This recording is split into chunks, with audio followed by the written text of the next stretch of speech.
Hello everyone, I'm Ansel, and welcome to Ansel Travel. Today, I'm going to talk about all the new stuff that they announced at the Parks and Resorts panels for D23, Disney's fan convention. Well, primarily it's going to be for Disneyland Resort Days, the day after all the announcements, so I'm going to do a run over there and show you what all the stuff that they have there for updates. But first, we're going to talk about is the Avengers Campus. For Avengers Campus, there's going to be a new multiverse attraction with Thanos as the antagonist. Old man Thanos King gonna bring together all the Avengers from all the different multiverses, and it's gonna be all in one place in one attraction. We're not exactly how the attraction is going to be and how much backlot space it's gonna take. We'll see how that will go later on. Hulk is gonna be doing a new meet and greet debut as well, and then next is the Pacific Wharf area. It's one of the things that not have any intellectual property besides. So for this, they're planning to do retheming. New announcement that I have not announced at all for is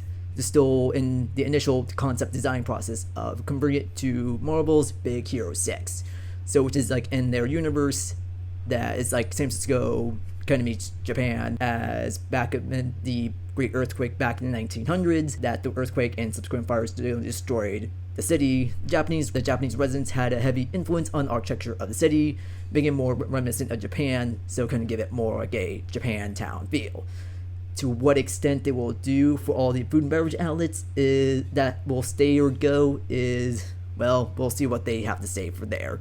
Hopefully Boudin's will stay since it is like they're one of the main factories for their bread bowls is really popular, and especially I have one for lunch and I was sitting on a kind of awkward spot that's like on the bridge and just there myself, and a lot of people like bread bowl, that looks so good. Where did you get it? As the cafe right over there. So I'm sure they can't boot them out for sure. There's also Ghirardelli's, which is a Cisco institution as well for their ice cream and chocolate, but we'll see how they go. And as well as they have Lucky Fortune, their Chinese restaurant, and then also Cucina Cucamonga. So they said that they're going to be a new meet and greet experience with Baymax and new shops and restaurants. I'm sure Boudin's will for sure stay. Everything else. Then finishing my lunch. Then went down to the World of Color viewing area. Okay, so this is like for the Cannery Works building there. So most likely there we'll have this. So it shows on there. So it's going to be like streaming mostly like paper lanterns. That's really the most change there. But of course, what else is going to be there is still up to them right now. The major difference that this bridge, and now it's going to be a suspension style bridge, I'm sure that has like the suspension towers here and then there. So we'll see how that will go for there. There, they can announce that there's going to be New World of Color 1. Meaning the one action creates a ripple effect onto the future of what Walt Disney decided to pursue animation and to create the company that is today. Those have a new show. It is pretty crowded right now here in California Adventure and Disneyland in general, since it is day after finishing up D23. So a lot of guests extended their stay and stayed over from the convention and going to Disneyland as well. So it is quite crowded. Reservations are already closed up for the day when I got there at 11 o'clock. So it's still quite crowded, along with there as well as looping around from Pixar Pier. Pretty much also right for down was also for Radiator Springs Racers as well as Toy Story Mania. So yeah, so pretty much just a lot of guests going around. It's like, what can we really do? And this did all the other lines for there. So and then going on any attractions since everything was kind of outlined, didn't have need to do a whole thing you need to do for this video. So that after going around a bit, then I just headed towards Disneyland, which thankfully by the 1 o'clock when I got there wasn't any line to get over there to swap over to Disneyland for there. And then going to Adventureland, there was, well, nothing for the Tarzan Swiss Family Robinson treehouse. Like they took down the scrim so you can see the scaffolding for some reason. You would think they have scrim up, but guess not. But for there, that stump is gone, so what they're going to do for there, we'll have to wait and see eventually. And then continuing on, they have well, not announced, but they finally have open now is Haunted Mansion, and now Nightmare Before Christmas overlay now, so long line, well over an hour at that point. no thank you. There's still like 3 more months, so you got plenty of time to go with other times gonna go. Meanwhile, the neighbor next door for Splash Mountain is now going to be Tiana's Bayou Adventure, and it's going to be replacing Splash Mountain's current movie that they have right now of Song of the South. So for their no more Zippity Doo Dah soon, but whenever exactly it will be, well, it says it's pretty much going to be going until they're going to be opening it in the latter half of 2024. So it's going to be a while for that there, and it's going to really cool down. It's just going to be Grizzly River Rapids until then. But for the story for the ride is going to be that after a while, Tiana opened her restaurant, and then she was now got a big catering deal for like a party, and then be like, well, I need help. I need ingredients, so I need to go around the bayou.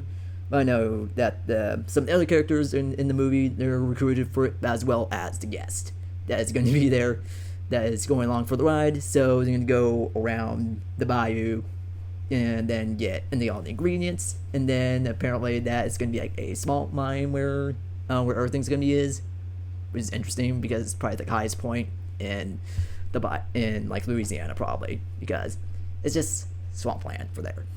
And then heading north back to Galaxy's Edge, Batu. So pretty much they have announced that we already have Boba Fett along with the citizens of Batu. So now we're finally is the Mandalorian and his little green buddy Grogu. So finally for meet and greets for there. But of course, like when it got there, like at first, like, wait, is this line for meet and greets? It's like, no, it was line for water refills. So because it's really hot, humid, 9 degrees plus humidity, since we have like a lot of humidity. And then now going to Mickey's Toontown. So pretty much it's still in refurbishment, so still working on that right now, and it should be open in about early next year. And so it's pretty much going to be doing some modern retheming to the Mickey and Friends style, animation style they have now. New one is going to be for Mickey's Runaway Railway, which is pretty much successful at Walt Disney World's Hollywood Studios, which is using like trackless rides. It's kind of a bit random, and then where you're going to be going, and then coming back together on the train. You might be in a different position on the train where you are. So in my front, you might be in the back or the middle. And then there also is going to be the El Capitan Theater. They play on the name of El Capitan Theater, where a lot of their movies premiered for Walt Disney Studios in Hollywood, and pretty much act as a museum for all their props and costumes. And then for Donald and Goofy's house, they'll be reworked as well. Goofy having a musical sound garden and candy manufacturing machine in the house, along with Donald's boat as well will still be the same. It will just be more like a water play area as well. Things that like run around apparently. So other attractions, got skill coasters, Roger Rabbit, and houses at Mickey and Minnie will get reworked as well, but no further details were given at the time. And then going down Main Street is going to be for their new fireworks and projection show, Wondrous Journeys, which will feature projections will show on there all 60 plus animated movies that is with the Walt Disney Animation Studios. So that would be pretty cool. And then also the parade that happened to premiere as well in March of 2020, right before everything closes, the parade Magic Happens, well, now it gets proper debut as well. Now we're going to head out to downtown Disney. So now so pretty much nothing new and towards the front of downtown Disney, but towards the back is going to be a bit more interesting. And the former AMC theater lot is now going to be two confirmed tenants. Porto's Bakery and Cafe, Tai Fung Chinese restaurant. For Porto's Bakery and Cafe is a SoCal favorite Cuban bakery and cafe featuring large selections of pastries such as like guava streusel, arroz con pollo frite, cheese roll, and more. Along with breakfast and lunch items in the cafe, they also have highly clean coffee as well, and even whole cakes you can buy.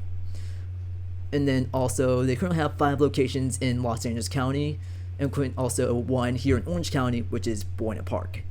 We went to that one once before, but it was really crowded. But then again, it was Saturday night for dinner time.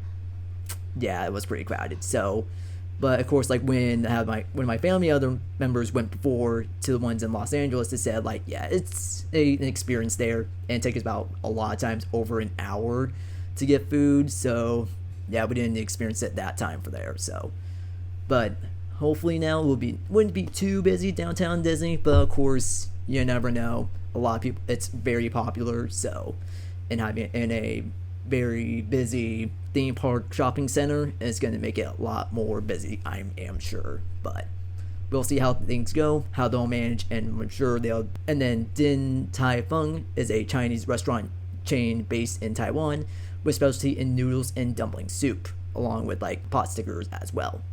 They have locations worldwide, a location in Orange County at the South and Costa Mesa. And then they announced that Run Disney's finally back, yeah, in 2024. I don't know why, didn't give details why, but I want to do one of the Disney Run events so badly. But, and lastly, so Paradise Pier is going to have find some renovations as well, retheming from a seaside pier and boardwalk to more in line with Pixar Pier. It'd be called Pixar Place Hotel. Yeah, so what are you trying to compete to? Hyatt Place? Probably been better to just be Pixar Pier, but I guess they want to take out the pier part and just be, I don't know. Probably just be better just be called Pixar Hotel if anything. Why the place? We'll have to see. But for their concept art that is shown on there is that they'll have a splash pad area that seems to find Nemo, but there's any other like theming stuff to there. And then also prior to D23, they started taking down some of the some like all the exterior decor that they had for Paradise Pier. And then when I was passing by there at the time, they have like they had like cranes taking out the waves that was like on top of the building. So now they're dismantling it one by one, and then it's gonna be gone forever for the Paradise Pier. Heck, they already before D23, they already took off all the signage already. And then also lastly, the hotel is also going to be home to Great Maple, which is a regional brunch restaurant that has locations here in Southern California. So for there, they have brunch items like pancakes, French toast, chilaquiles, fried chicken, donuts, alongside with sandwiches, salads, and their famous maple bacon donuts. And then they have locations here in Los Angeles and Southern California, one in Pasadena in LA in Los Angeles County, two in San Diego, one at University Town Center by UC San Diego, and in the Hillcrest district, so it's like north of downtown, and one here in Orange County in Newport Beach's Fashion Island. Okay. Alright, and then also on my way back, I walked all the way to the convention center and just see how things are being. So pretty much like they're able to go through the convention center since there isn't like anything else that's going on at the moment. So I was able to just go through the convention center, go between like the walkway that's between like the north part of the convention center as well as the Hilton, and then on the other side is the arena and the main convention center building. So pretty much there's still some signage and stuff up, but that's about it. They got down like most of the core stuff there, including like all the tents and stuff, and then also as passing by there, looks like they're getting stuff cleaned up and wrapped up from the expo as well on the convention floor as well. Alright, so that's about to do it for me for right now. So thank you for listening. I'm Ansel, and thank you for watching Ansel Travel.